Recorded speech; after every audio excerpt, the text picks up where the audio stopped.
Welcome to your new world সহচরী।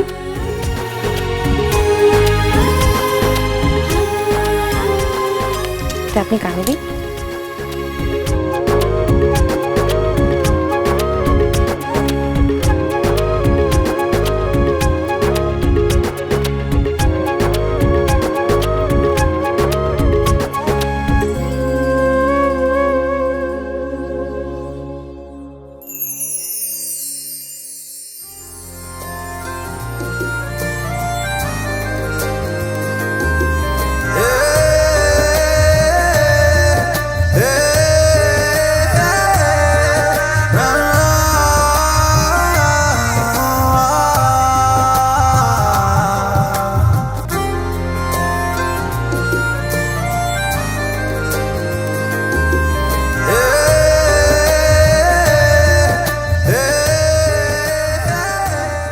না না, আমি দুর্ঘটনা কিছু ঘটেনি সেটাই তো বলেছি।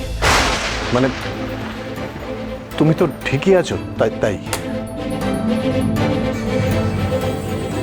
আপনি শিওর আমি ঠিক আছি?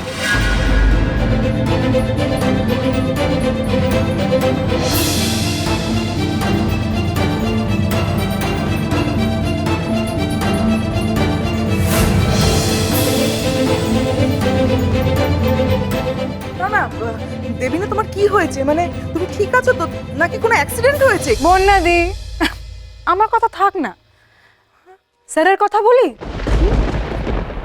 মাসিমা, মাসিমা দেখলেন তো আপনি, স্যার আমার জন্য অপেক্ষা করবেন বলে বাড়িতে ফিরে এসেছেন, দেখলেন তো। আর স্যার স্যার আমি কালকে রাতে আপনাকে কত টেনশন দিয়েছি না, বিশ্বাস করুন আমি আপনাকে আর কোনোদিন এরকম টেনশন দেব না। আর এই বাড়ি ছেড়ে আমি কোনোদিনও যাব না, আই প্রমিস।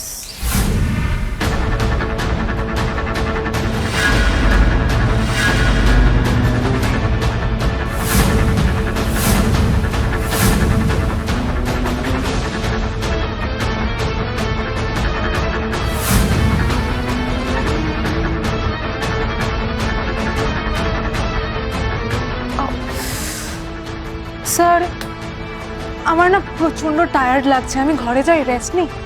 আমি না যাই? হ্যাঁ ঠিক আছে। ও আচ্ছা স্যার, আমার ঘরে আপনি একটা কফি পাঠিয়ে দেবেন প্লিজ,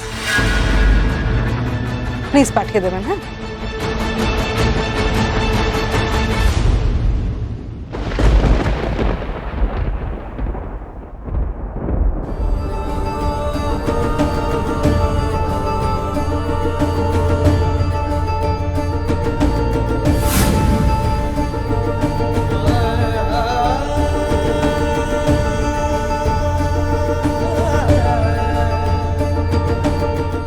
কি হয়েছে বাবা?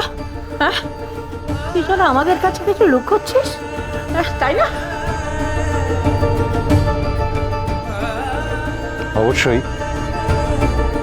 একজন বলছে সে নাকি সারা রাত খুঁজে পায়নি, আরেকজন আবার বলছে সে নাকি বাড়ি ভাড়ার খোঁজ করতেই দেয়নি। তা বাড়ি ভাড়া নিয়ে যখন আলোচনা হচ্ছিল তখন তো জিজ্ঞেস করে নিলেই হতো কোথায় আছে, তাই না? তাহলে সারা রাত খুঁজতে হতো না। অ্যাকচুয়ালি ঘটনাটা কি বলো তো মা?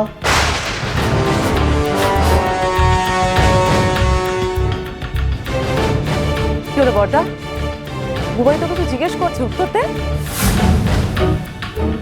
বলুন না দাদা, আপনার সঙ্গে দেবিনার বাড়ি ভাড়া নিয়ে আলোচনাটা হলো? ফোনে ফোনে হয়েছে, ফোনে হয়েছে, ফোনে। শান্তি হয়েছে তোমাদের এবার? তা তোর সাথে যখন ফোনেই বাড়ি ভাড়া নিয়ে কথা হয়েছে তখন ওকে তো জিজ্ঞাসা করে নিতে পারতিস যে ও কোথায় আছে, সারা রাত এইভাবে খুঁজতে হতো না। ছি ছি ছি ছি ছি, নোংরামির মধ্যে আমার থাকতে ইচ্ছে করছে না, আমি অফিস গেলাম।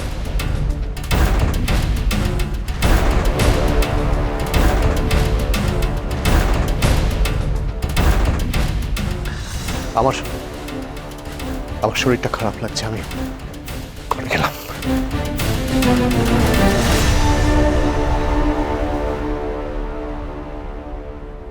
আচ্ছা, আমার মতো তোরাও খেয়াল করলি বড়দা কেমন অদ্ভুতভাবে ঘামছে, মুখ থেকে ঠিক করে কথা বেরোচ্ছে না, দুজনের কথার কোনো মিল নেই, দেখলি?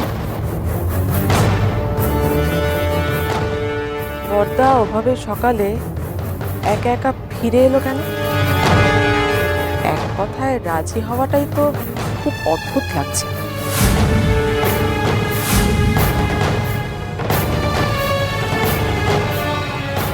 তখন ফোনে কাঁদছিল সমীর, বাড়ি ফিরতে চাইছিল, যেন কোনো বিপদ থেকে পালিয়ে বাঁচতে চাইছে। কে জানে কি সর্বনাশ হয়েছে।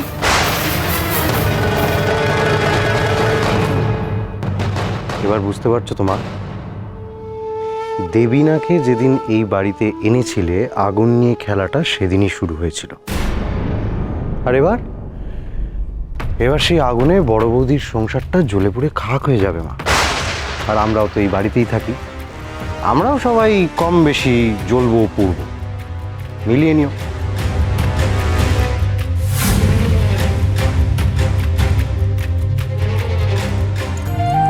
আচ্ছা সহচরী, আমি তোমাকে তুমি বলবো। হ্যাঁ হ্যাঁ, তুমি বলুন। তুমি শব্দটা খুব আপন আপন মনে হয়। নাও লিসেন টু মি। ধরে নাও এটাই তোমার শো, আয় তবে সহচরী। এই শোতেই তোমাকে লিসেনাররা প্রশ্ন করবে, তাদের লাইফের কমপ্লিকেশনস জানাবে, তোমাকে তারই উত্তর দিতে হবে। আর সেই উত্তরগুলো কিন্তু তুমি ভেবে দেবে না। তাহলে ভাববে যে তুমি তোমার বন্ধুকে পরবর্তী চলার পথ বাতলে দিচ্ছ, গল্প করছো, মানে তোমাকে কিন্তু তাদের সাথে খুব সহজ হয়ে যেতে হবে। আর তার মাঝে মাঝে চলবে গান, বুঝতে পেরেছো? হ্যাঁ।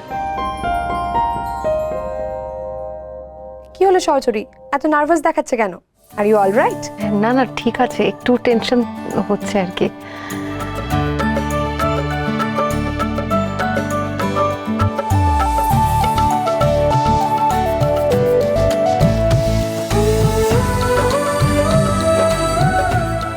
বৌমা শাশুড়ি মারটা মনে আছে। সহচরী তুমি পারবে তো? হ্যাঁ, পারতে তো হবেই, পারবো, পারবো। অল দ্য বেস্ট, আমি আসছি। Thank you.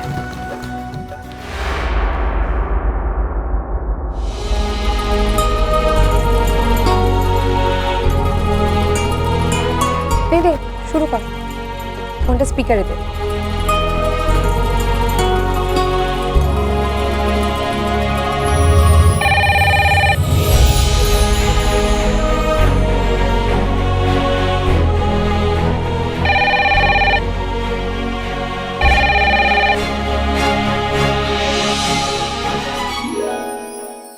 Hello hello hello সহচরী, আমি বড় সমস্যায় পড়ে তোমাকে ফোন করেছি। সংসারে আর একদম থাকতে ইচ্ছা করছে না। আমার বিশ্বাস ভরসা সব একদম তলানিতে গিয়ে ঠেকেছে।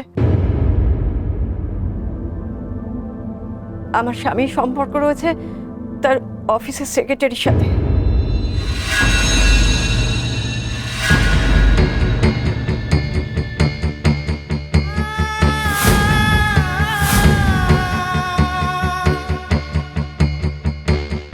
এই বিয়ের জন্য আমি আমার নাচকে, স্বপ্নকে, সব কিছু এক কথায় বিসর্জন দিয়েছিলাম।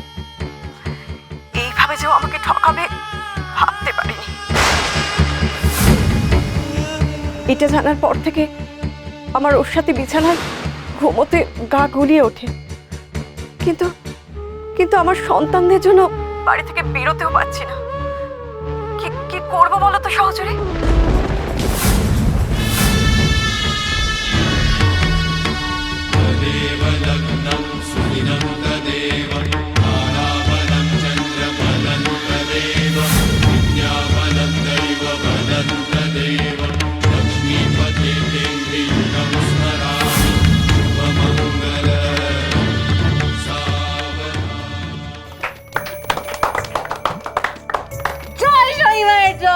অসাধারণ ইন্টারভিউ হয়েছে সহচরী, তোমার বাড়িতে তোমার অফার লেটার চলে যাবে। অফার লেটারটা যদি বাড়িতে আসে তাহলে বাড়িতে তো কুরুক্ষেত্র বাঁধবে। বাঁধক কুরুক্ষেত্র। অনেকদিন আগে আমি মিস্টার সেনগুপ্তকে বলেছিলাম, আমি যত ওপরে উঠবো তত নিচে উনি নামবেন। সময় এসে গেছে আমার ওপরে ওঠার সময়।